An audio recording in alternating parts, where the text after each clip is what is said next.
जहां एक और पूरा देश और पूरी दुनिया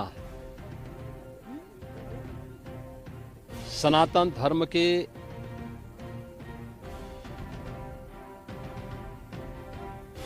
इस सबसे बड़े आयोजन का साक्षी बनकर के गौरव की अनुभूति कर रहा है, प्रफुल्लित है, वहीं दूसरी ओर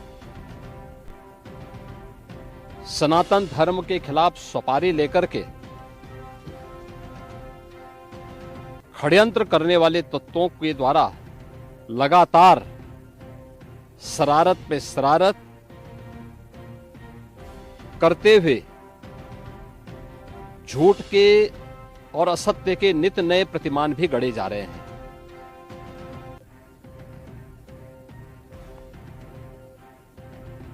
भारत के संसदीय लोकतंत्र की सबसे और सर्वोच्च संस्था देश की संसद में कांग्रेस अध्यक्ष श्री मल्लिकार्जुन खड़गे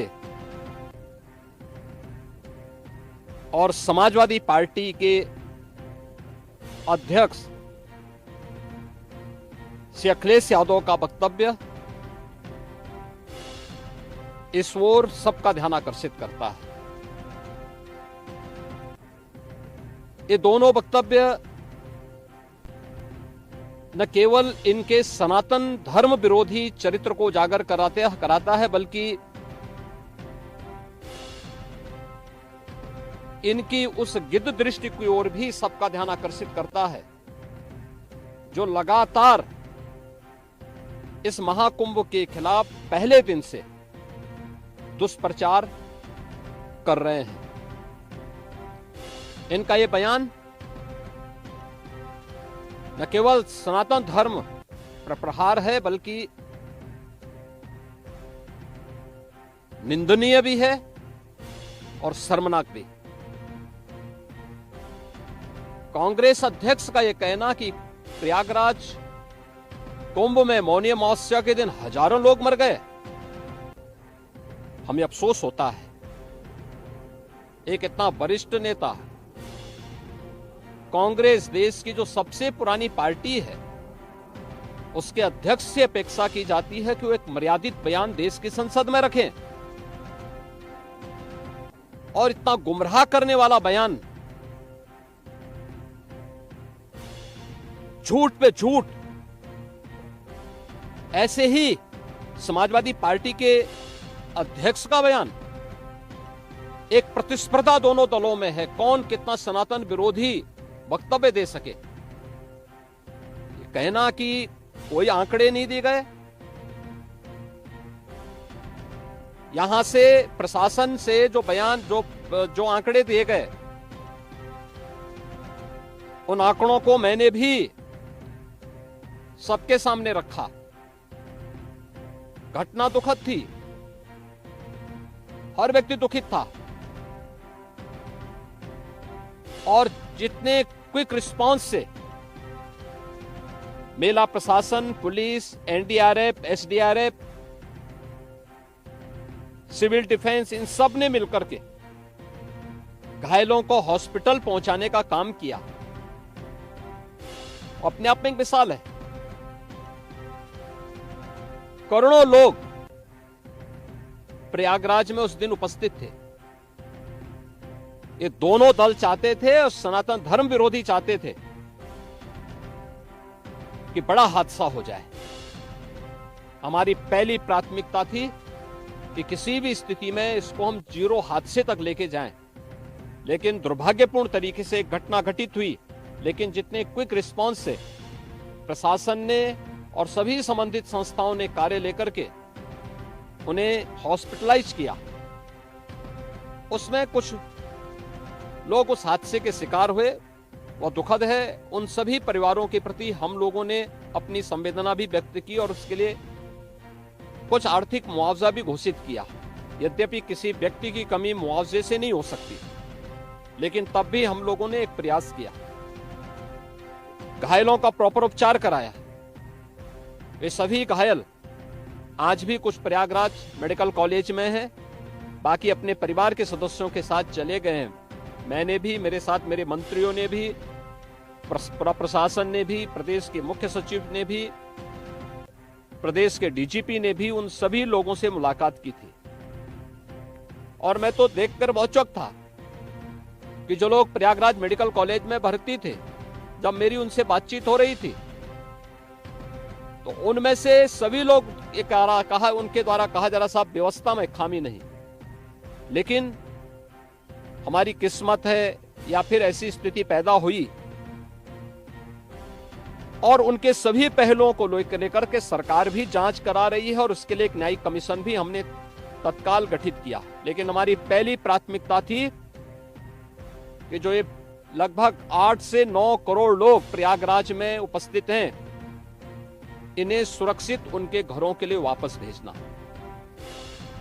इन दोनों दलों और सनातन धर्म विरोधी उन सभी लोगों के वक्तव्य, जो लोग ये गुमराह करने वाले वक्तव्य दे रहे हैं कि लाखों लोगों ने स्नान नहीं किया, सरासर गुमराह करने वाला है।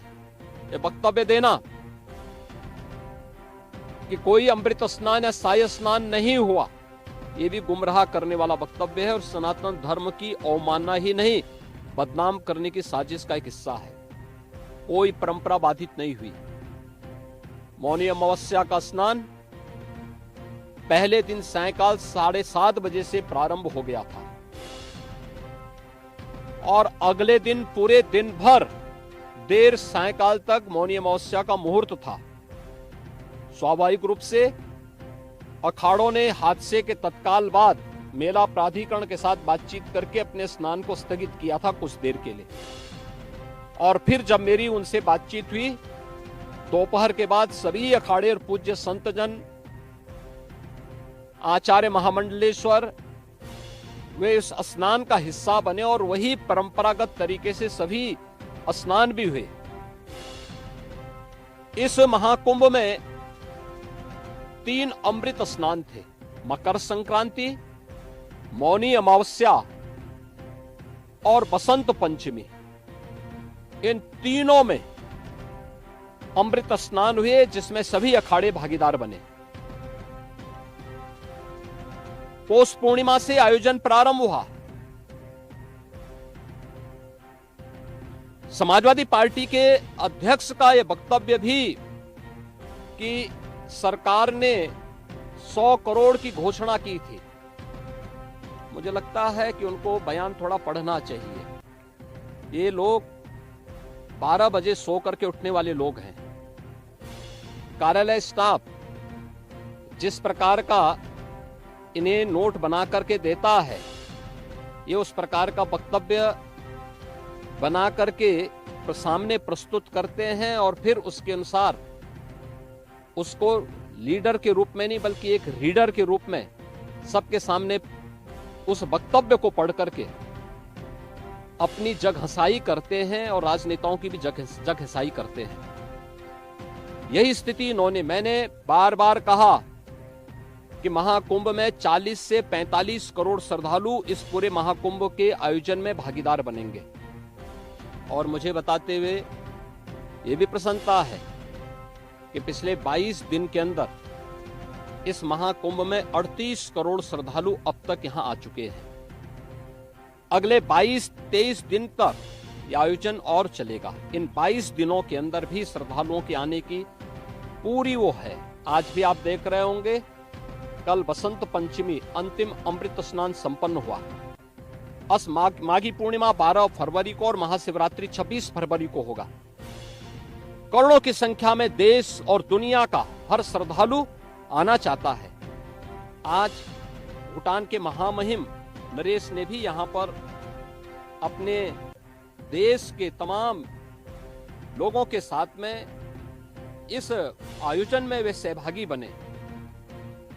पूरी दुनिया आ रही है, लेकिन इन दलों ने जिन्होंने सनातन धर्म के खिलाफ सफारी लेकर के एक षड्यंत्र करने में लिप्त हैं, इनका षड्यंत्र कामयाब नहीं होगा।